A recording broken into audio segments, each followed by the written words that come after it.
Assalamualaikum warahmatullahi wabarakatuh. Pada video kali ini kita akan mempelajari langkah-langkah pengolahan data uji perbandingan dengan metode independent sample t-test menggunakan aplikasi SPSS. Berikut diberikan ilustrasi contoh penelitian, yaitu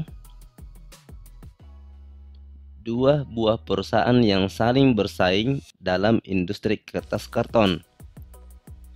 Mereka saling mengklaim bahwa produknya yang lebih baik, dalam artian lebih kuat menahan beban. Untuk mengetahui produk perusahaan mana yang sebenarnya lebih baik, maka dilakukan pengambilan data masing-masing sebanyak 36 lembar dan diukur berapa beban yang mampu ditanggung tanpa merusak karton. Data dapat download melalui halaman berikut. Pertanyaannya, berapa jumlah anggota sampel dan populasinya? Bagaimana bentuk hipotesisnya? Ujilah karton produksi mana yang lebih kuat dengan asumsi ragam kedua populasi sama. Gunakan taraf nyata 5%. Baik, berikutnya adalah konsep pada contoh penelitian sebelumnya, yaitu pada perusahaan A akan diambil sebanyak 36 lembar untuk dijadikan sebagai sampel. Kemudian pada perusahaan B akan diambil pula sebanyak 36 lembar dijadikan sampel. Jadi konsep utama pada uji independen sampel t-test adalah membandingkan dua populasi berdasarkan data sampel. Jumlah anggota sampel dan populasi. Ukuran sampel pada penelitian ini yaitu sebanyak 36 lembar masing-masing perusahaan. Kemudian populasinya adalah seluruh karton yang telah diproduksi masing-masing perusahaan. Kemudian bentuk hipotesisnya adalah hipotesis dua arah. Karena pada dugaan sebelumnya tidak dispesifikan bahwa perusahaan A lebih baik atau perusahaan B, tetapi dugaannya adalah manakah yang terbaik. Maka hipotesis yang cocok adalah hipotesis dua arah, yaitu H0-nya rata-rata kualitas karton kedua perusahaan adalah sama. H1-nya rata-rata kualitas karton kedua perusahaan tersebut berbeda. Metode yang digunakan adalah independent sample t-test karena membandingkan dua sampel yang saling bebas. Nilai alfa yang digunakan adalah 5% karena tingkat keyakinannya 95%.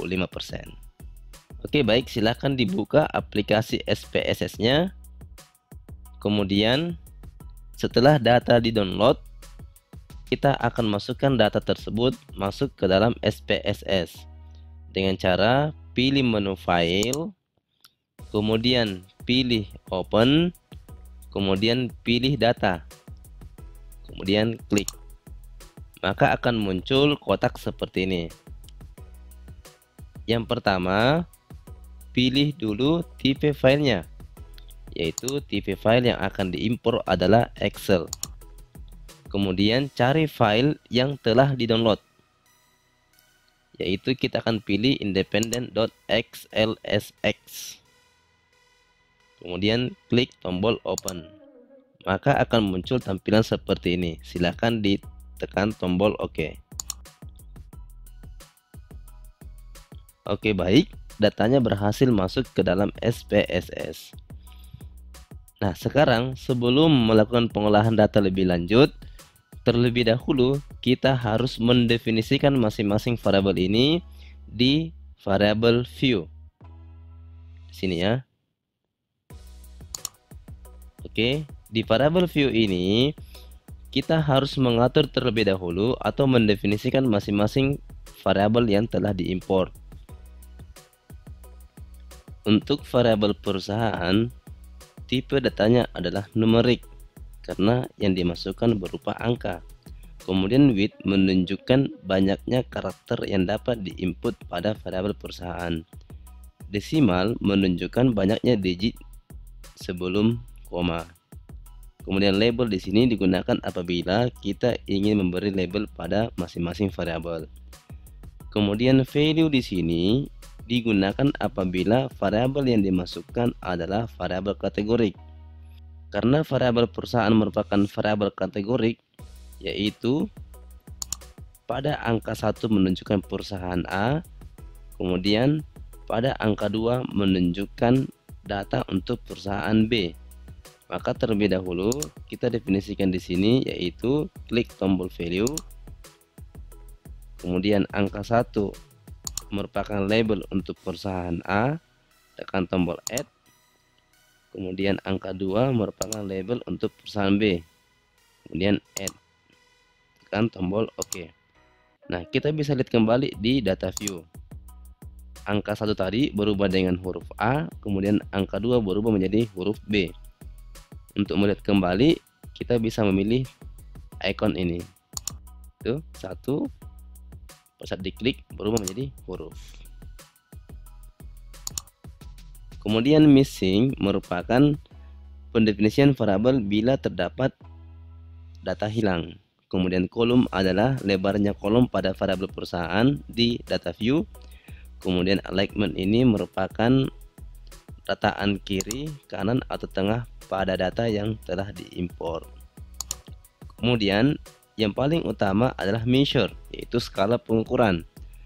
Untuk variabel perusahaan, karena skala pengukurannya berupa kategorik, maka kita bisa memilih nominal atau ordinal.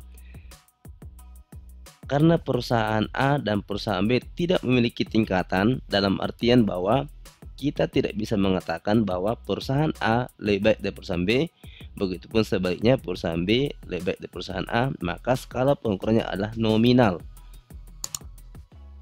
Kemudian untuk variabel beban, skala pengukurannya adalah scale, karena dia berupa continue, yaitu beban masing-masing perusahaan.